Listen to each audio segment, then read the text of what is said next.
సువర్ణ media భక్తి ప్రేక్షకులకు పవిత్ర ధనుర్మాసోత్సవ శుభాకాంక్షలు. పవిత్ర ధనుర్మాసోత్సవంలో తిరుప్పావై వ్రతంలో 27వ రోజులోకి మనం చేరాం.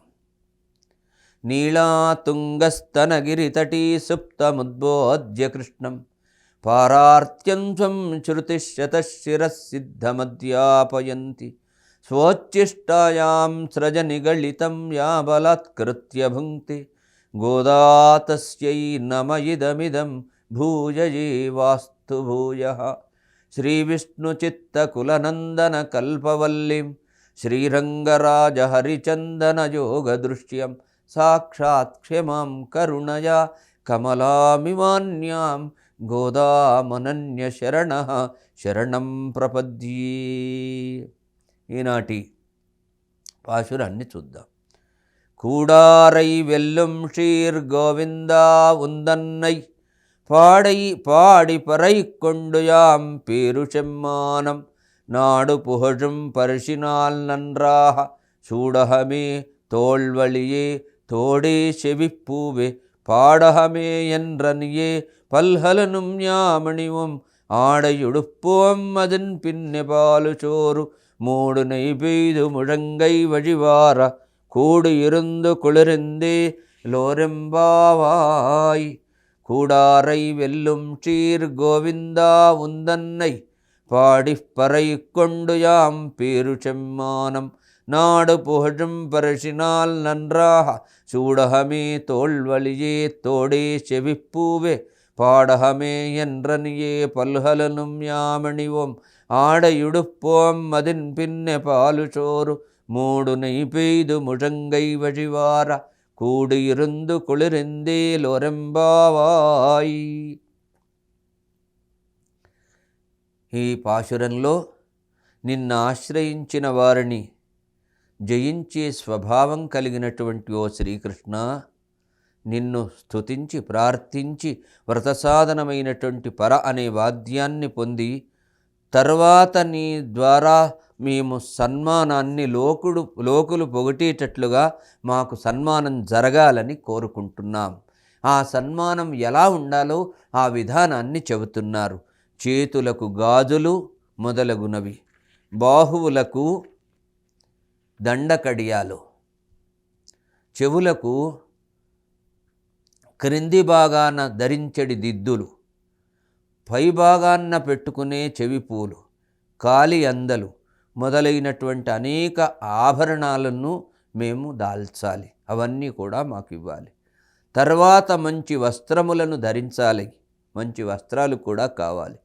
ఆ తర్వాత పాలు అన్నం మునిగేటట్లుగా నెయ్యి పోసి ఆ మధుర పదార్థాన్ని మోచేతి నుండి కారుతూ ఉంటే నీతో కలిసి కూర్చొని చల్లగా హాయిగా ఆ పరమ అన్నాన్ని ఆరగించాలి అని ఇందులోని భావం. గాజులంటే చక్రాంకణమునకు ముందు ఆచార్యులు చేతికి కట్టే కంకణం సంకేతం.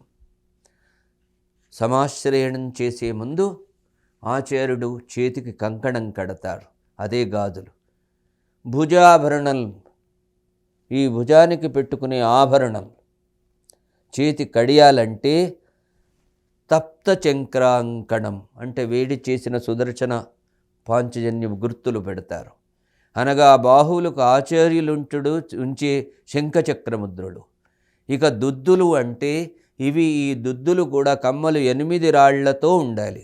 8 రాళ్లే ఎందుకంటే ఇది అష్టాక్షరి మంత్రానికి. ఇది ఎలా ఉంటుంది అంటే మండలాకారంగా గుండ్రగా ఉంటుంది.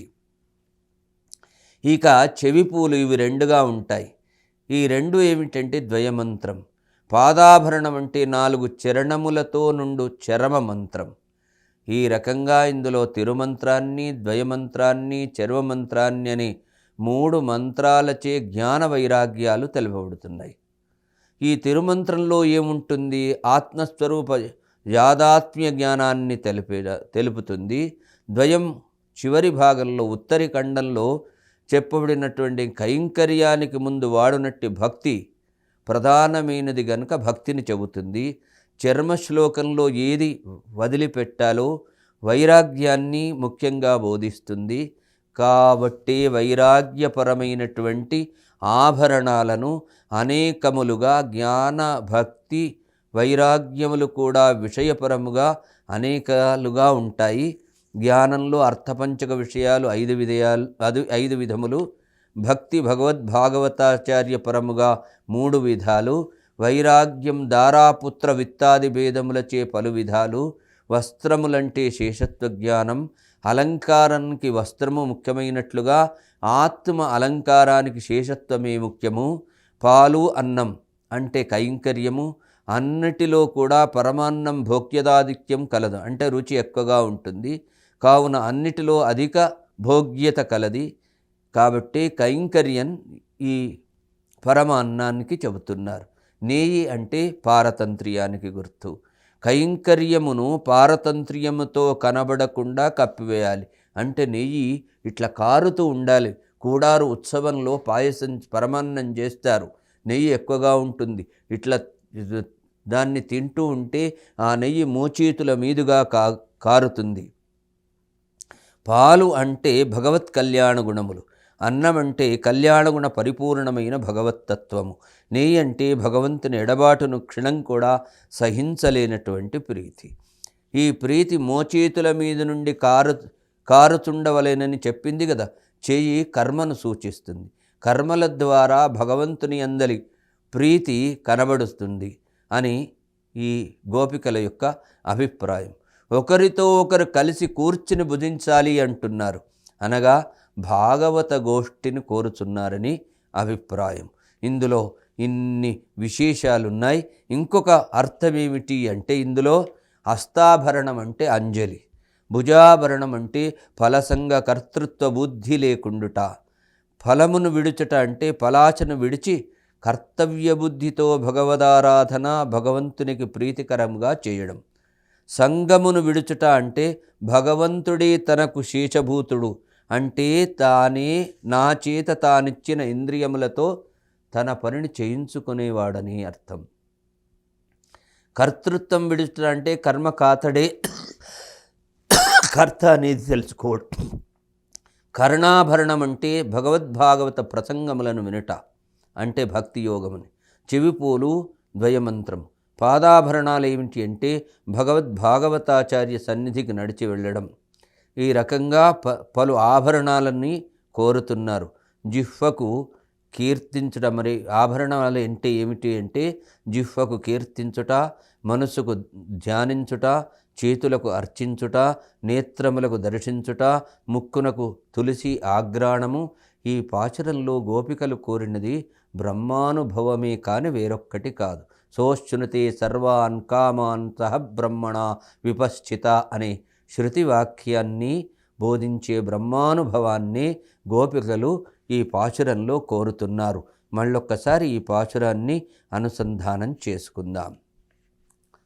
కూడారై వెల్లుం క్షీర్ గోవిందా ఉందన్నై పాడై పాడి పరైకొండు పాడి పరైకొండు యాం పేరు చెమ్మానం நாடு போஜம் பரிசினால் நன்றாக சூடகமே தோல்வழியே தோடே செவிப்பூவே பாடகமே என்றனியே பல்கலனும் யாமணிவம் ஆடையுடுப்போம் அதின் பின்னே பாலு சோறு மூடி நெய் பெய்து முழங்கை வழிவாரா கூடியிருந்து கொடரெந்தேலோரம்பாவாய்.